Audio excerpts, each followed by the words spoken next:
Hi friends. Yesterday we discussed about what is electric charge and methods of charging, properties of electric charge and Coulomb's law and its vector form. These are the topics that we discussed yesterday. Okay, so let us summarize. We discussed about charge, properties, charge, methods of charging. Okay, then we discuss about Coulomb's law. Okay, so by Coulomb's law, the force of attraction or repulsion between any two charges is equal to K into Q1, Q2 by R squared, where K is a constant and Q1 and Q2 are charges of the charges and R is the distance between the charges, and we discuss that the value of K is equal to 1 by 4 pi epsilon 0, where epsilon 0 is the permittivity of free space, and the value of epsilon 0 is 8.85 into 10 raised to minus 12 coulomb squared per Newton meter squared, and value of K is equal to 9 into 10 raised to 9 Newton meter squared per coulomb squared. This much portions we discussed, and we discussed about the vector form, and we explained the relation between the Coulomb's law and the third law of Newton's third law of motion. So these are the topics that we discussed yesterday. Today we are going to discuss about the significance of Coulomb's law, and we are going to discuss about the some of the values of permittivity of some mediums. Okay, so we discussed about epsilon r. Epsilon r means the permittivity of the medium. So instead of free space or air or vacuum, if some medium is in between the charges, the epsilon 0 is changed to epsilon, where epsilon is equal to epsilon 0 into epsilon r. And the values of epsilon r we are going to discuss today. And next is, we discussed only about the two charges yesterday. So today we are going to discuss about the multiple charges. If what happens if more than two charges are there, and what is the force there, and that is the topic that we are going to discuss. And after that we are going to do some application level questions of Coulomb's law. This is the agenda of today's topic. Now we are discussing about the significance of Coulomb's law. Why this Coulomb's law is needed? So, or what is the significance of Coulomb's law? Coulomb's law is significant in describing the electric force which binds electrons to the nucleus in atom, because we already discussed in chemistry that electrons and neutrons are there. So by the Coulomb's law we can understand it, the binding energy or the reason between the binding of electrons to the nucleus, that is positive attraction between positive and negative charges, binds atoms together to form molecules, binds atoms or molecules together to form solids or liquids, reveals that electric interaction can be one of the attraction or repulsion, reveals that electric force is central and obeys inverse square law. So when we're discussing about these 5 points, first one we discuss that why electron is attracted towards the nucleus, because in the nucleus it is positive charge is there. Because of the attraction between the positive and electrons and protons in the atom, the atoms can, the constituents particles of the atom can bind together. Like that, in a we take a molecule consists of different atoms, so there are also attractive forces between them. So that also discuss, or we can explain using the Coulomb's law. And when we take a solar liquid, there are also many molecules are there, many atoms are there. They are also bind together on the basis of the Coulomb's law. And electric interaction can be one of the attraction or repulsion. That means if the charge is there, if some other charge is coming, either attraction or repulsion will happen. Either attraction or repulsion will happen. So all the electric interaction is either attraction or repulsion. Without that, there is no electric interaction. And that also obeys inverse square law, and that is central charge. Like that, there is a tendency to attract or repel to a center. There is a center for the force. These are the significance of Coulomb's law. Before going to the next topic or superposition principle, we have to discuss about the difference and similarities between Coulomb's law and gravitational law. We already discussed that these two laws follow inverse square law, but there are some difference also. The Coulomb's force and gravitational force follow the same inverse square law that we already discussed, that is similarity. And Coulomb's law can be attractive or repulsive. That is, when we talk about charges, it may be attractive or may be repulsive. But in the gravitational force, the force is always attractive. So what is gravitational force? Every body in the universe attract every other body with a force directly proportional to the product of their masses and inversely proportional square of the distance between them. That means there in the gravitational law, the discussion is only about the attractive force. And when it comes to Coulomb's law, it deals with attraction and also repulsion. And in the case of Coulomb's law, we discuss about epsilon 0 and epsilon r. That means when there is a medium, the value changes, the constant changes. That means the Coulomb's law is medium dependent. It depends the value of the force for same charges kept at same distance in different medium is different in Coulomb's law. It's a medium dependent. But in case of gravitational law, it is a medium independent. That means if it is a vacuum or air or any material or any medium in between, it doesn't change. Gravitational law is medium independent.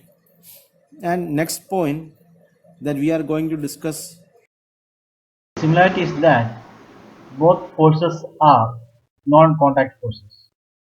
Gravitational force exerts the long distance and the electrostatic force exerts only for a short distance. Now let's discuss about multiple charges. Okay, so earlier we discussed only about two charges. Now what happened? Let us start with the three charges.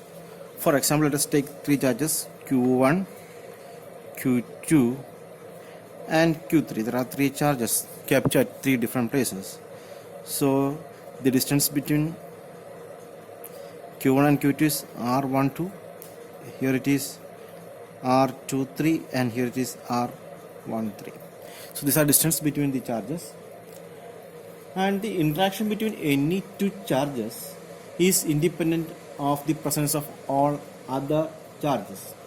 That means the force of attraction or repulsion between these two charges doesn't affect by the attraction or repulsion of this charge.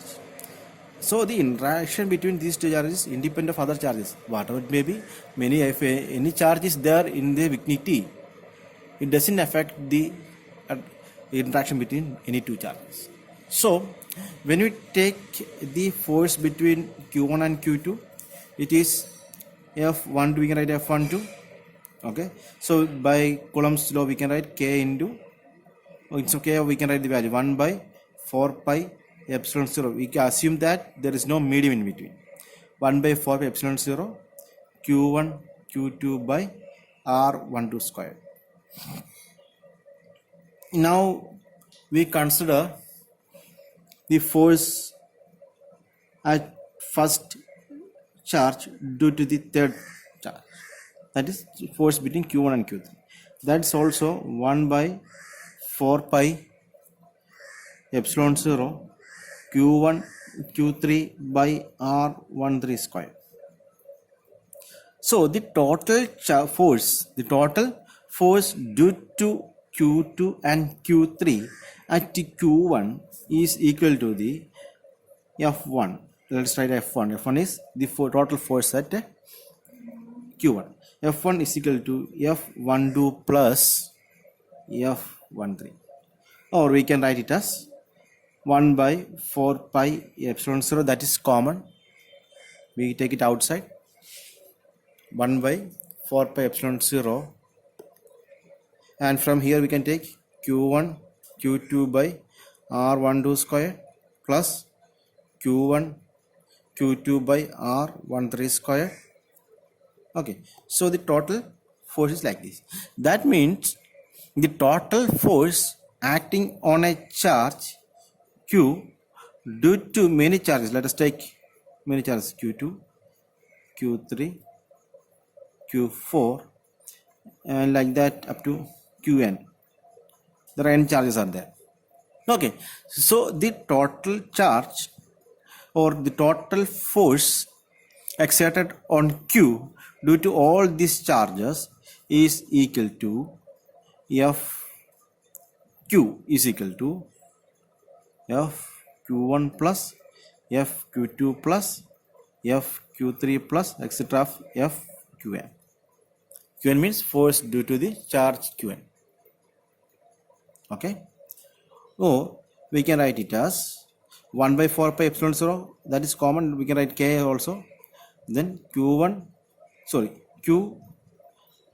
Q1 by R1 square plus Q2 by R2 square plus Q3 by R3 square plus etc. up to Qn by Rn square. So this is the force, total force at the charge Q due to the other charges in the vicinity of that charge. That means the force at a charge, the force exerted on a charge due to the other charges in the vicinity of that charge is equal to the sum of the forces acted on the charge by the individual charges. I am repeating. The total force exerted on a charge is equal to the sum of the forces exerted by the other charges in its vicinity, and this is called superposition principle. It is called superposition principle.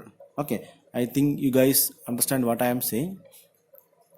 So now we complete the sessions about the Coulomb's law. Now we are moving to some word problems.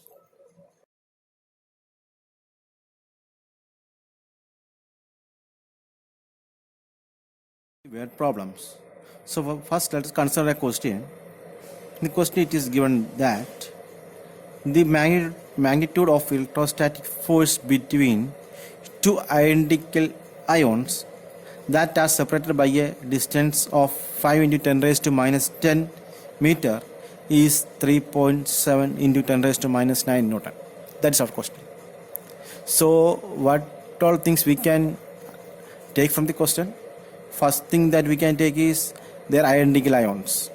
That means two charges having equal charge, two ions having equal charge.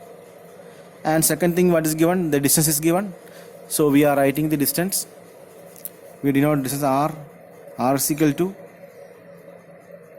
5 into 10 raised to minus 10. And what is given? Other thing given is 3.7 10 raised to minus 9 Newton. So we can understand from the unit that it is force. So F is equal to 3.7 into 10 raised to minus 9 Newton. And since the ions are identical, the charges are Q1 is equal to Q2 is equal to, let's take it as Q. And by Coulomb's law we can write F is equal to 1 by 4 pi epsilon 0 Q1 Q2 by R square. Now we are substituting the values. What is the value of force? That is given 3.7 into 10 raised to minus 9 is equal to, we know the value of this one, it is 9 into 10 raised to 9 into Q1 and Q2 both are identical, so we take it as Q into Q by R squared. R is 5 into 10 raised to minus 10 the all square. Okay, So when we multiply the q, we got it as q squared is equal to, on the other side of equal we have 3.7 into 10 raised to minus 9. So we are taking these values also to that side. So we got it as, here we are dividing 5 into 10 raised to minus 2 the whole square. So the square of 5 is 25, and 10 raised to minus 2 becomes 10 raised to minus 20. And here this 9 and 10 raised to 9 is multiplying here. So when we take to the other side of the equal, it becomes divide. So we will write a 9 into 10 raised to 9. So now we are writing the whole numbers or the rational numbers from here. 3.7 into 25 by 9 into, now we are taking exponents, 10 raised to minus 9 into 10 raised to minus 20 into, this also becomes 10 raised to minus 9. So this all becomes 10 raised to minus 38. And the value of this one, when we are calculating, it comes up to 3.7 into 25 by 9. We are leaving everything like this. So this is value of q squared. Then what is value of q? Q is equal to root of 3.7 into 25 by 9 into 10 raised to minus 30. So when we take the square roots, what we got? We can take the square root of 3.7 into, it is square root of 25 is 5, square root of 9 is 3 into square root of 10 raised to minus 38 is 10 raised to minus 90. And when we find the square root of 3.7 and substituting the values, we got it as 3.2 into 10 raised to minus 19 coulomb. So this is the charge of one ion in this problem. Now we are coming to the second part. The second part of the question is how many electrons are missing from each ion. So we learned in chemistry that ions are atoms which lose some electrons or some gain electrons, maybe positive or negative. Here the question, it is asked how many ions are missing. So we can understand that it is positive ions. Okay. So now we are going to calculate that one. So we already discussed that Q is equal to N. Yesterday we discussed that Q is equal to Ne. That means number of electrons into charge of one electron. Okay. Or if you want to find the number of E is equal to Q by E. So we found the value of Q here. That is equal to 3.2 into 10 raised to minus 19. And we already discussed about the charge of electron yesterday. That is 1.6 into 10 raised to minus 90. This minus 19 and both get cancelled. When we divide this 3.2 and 1.6, we got it as 2. So the value of 2. So 2 electrons are missing. 2 electrons are missing. That means it is a 2 plus ion. 2 electrons are missing means, for let's take an example, calcium Ca2 plus.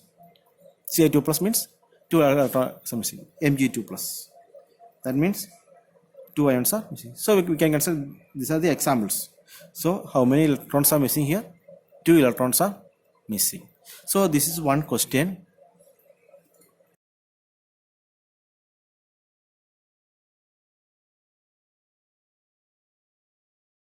Now let's move to the next question.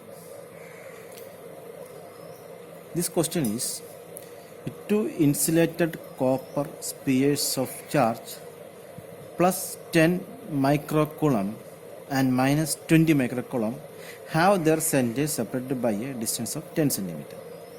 What is the force of attraction if they are placed? First question, in free space. Second one, in water of dielectric constant 81. So these are the two questions. So we are going to solve one by one. So what is given in the question? So first thing, it is given that the charges of 2 electrons are given. That is Q1, here it is plus 10 microcoulomb. Q2 is equal to minus 20 microcoulomb. And R, distance between them is 10 centimeter. So all the given values are not in SI units. So we have to first convert it to SI unit. So we have to change it to plus 10 into 10 raised to minus 6. Micro means 10 raised to minus 6 coulomb. Here we have to change it to minus 20 into 10 raised to minus 6 coulomb. And it is going to 10 centimeter. So that is equal to 10 into 10 raised to minus 2 meter.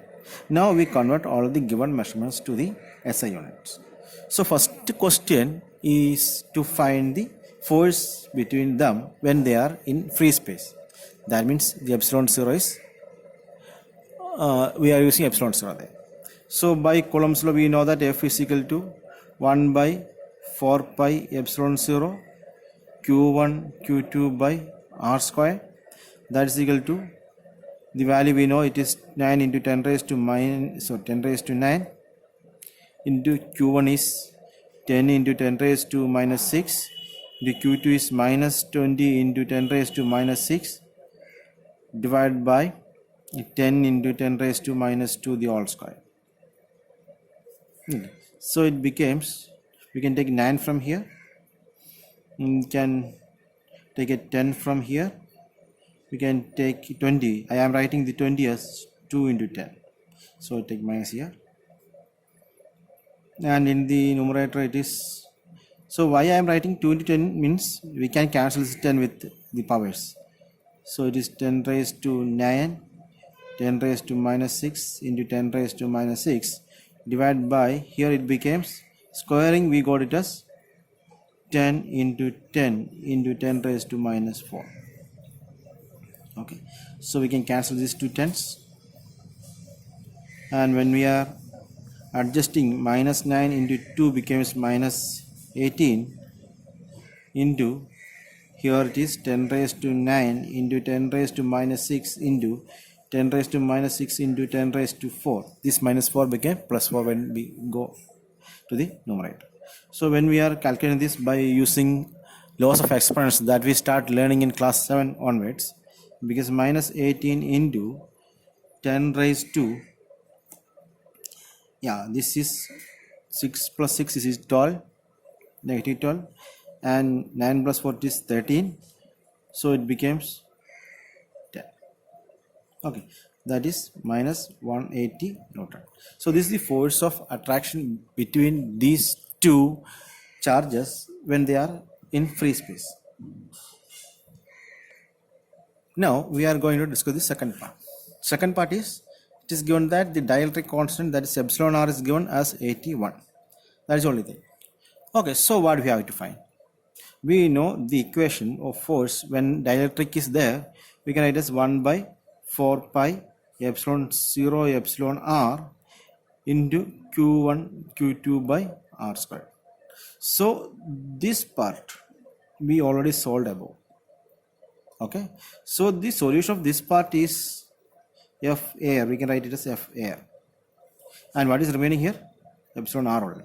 So force in a medium is equal to F air by epsilon r. If we know F air, what we know? We just need to add epsilon r only. So we can write it as 180 by, what is the value given is 81. So when we do, it is minus, so it is becomes minus 2.22 Newton. Okay, suppose the first part is not there. First part is not there.